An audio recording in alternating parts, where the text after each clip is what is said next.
Welcome to Grace for Dyslexia. Today we address doubt. This is podcast number 3. Joshua lived with his mother in an apartment in government housing. After his parents' divorce, his mother could not find work that allowed them to be prosperous. Joshua's father lived in town and manages well with his mechanic's work. Joshua was in second grade at his neighborhood school. He loved his school and his friends in his class. Joshua tried very hard to be a good boy, trying to please everyone and being helpful whenever he could. He was very well liked by friends and teachers. His parents were proud of how Joshua conducted himself and helped his family. But Joshua's life was not all roses. He did not do well in school. He couldn't write and had very poor spelling and handwriting.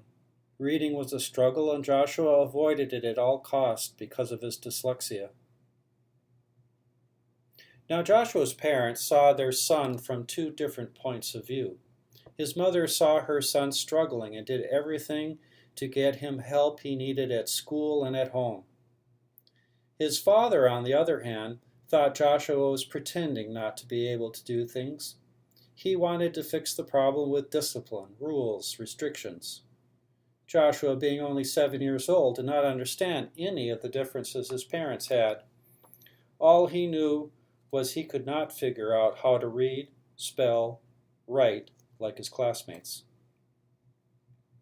Joshua knew how both his parents felt about this and tried to please each in his own way to avoid conflict. But at the same time, Joshua felt pressure to do better, to fix his parents' disagreement about him. He wanted everything to be okay. Many years go by, and Joshua has made gains but is still behind in school. His father continued to disbelieve Joshua had dyslexia. He keeps saying he had similar problems and worked through them. Look at what I'm doing now. Joshua can do the same if you just work harder. Joshua relied on his mom for support for his schooling. Joshua was nearly 15 years old and was much more vocal about his problems with his dad. He kept wanting to know why his father denied his dyslexia. This created problems for their relationship. One way Joshua's parents agreed to support their son was to give him lots of opportunities to learn outside of school. Joshua's dad encouraged him to go into scouting, and Joshua thought that was a great idea. He and his father worked together on merit badges when they were together. Joshua came to work on a disability awareness merit badge. Now Joshua's father was not well informed about this topic and could not support Joshua without doing some homework of his own. So he read everything aloud to Joshua and started taking notice of the people in the community who had disabilities of all kinds. Then he and Joshua started reading about learning disabilities and how some students have wide-ranging difficulties in learning to read, spell, and write. His dad wondered to himself, is that what I experienced? Is that my son? As they continued to explore, Joshua's dad kept reading about things that happened to him or things that he'd seen in Joshua. They got to the part that talked about how the brains of these students are different.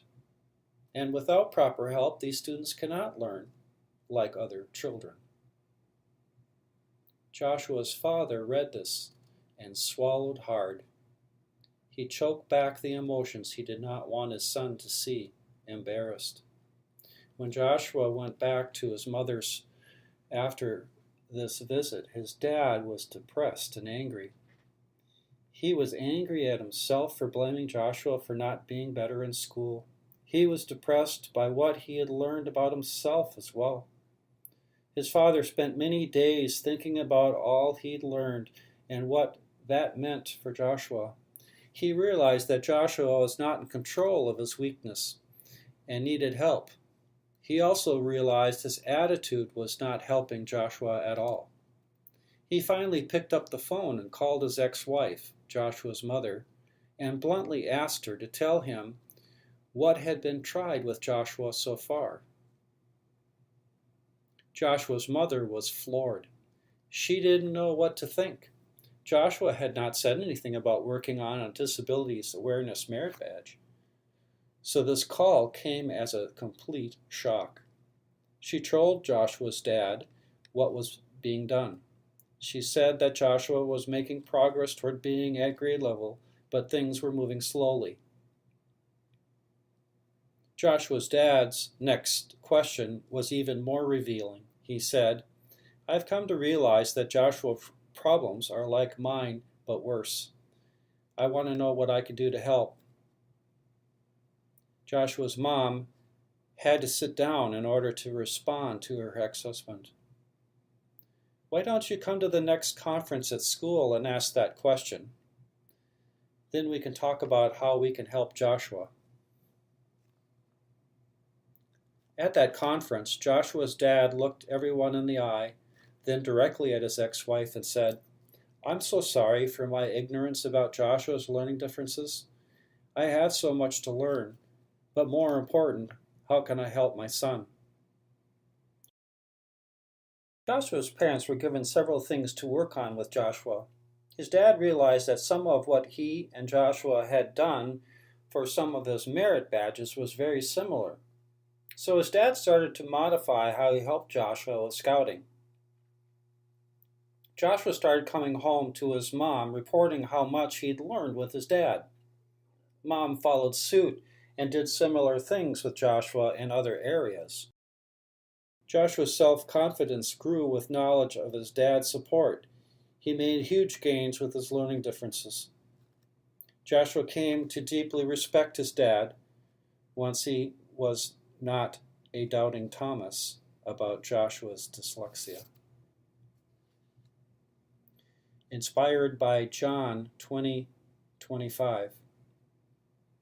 So the other disciples told him, "We have seen the Lord." But he said to them, "Unless I see the nail marks in his hands, and put my finger where the nails were, and put my hands into his side, I will not believe." To this day, dyslexia is seen as a student being lazy, unmotivated, careless, or irresponsible. How can you get others to know that dyslexia is none of these things? Grace for Dyslexia is a podcast dedicated to Christian encouragement of children and adults who have or are struggling with dyslexia. All stories in Grace for Dyslexia are fiction. Names, characters, places, events are all the product of the author's imagination. Any similarities to actual events, locales, or persons living or dead is coincidental.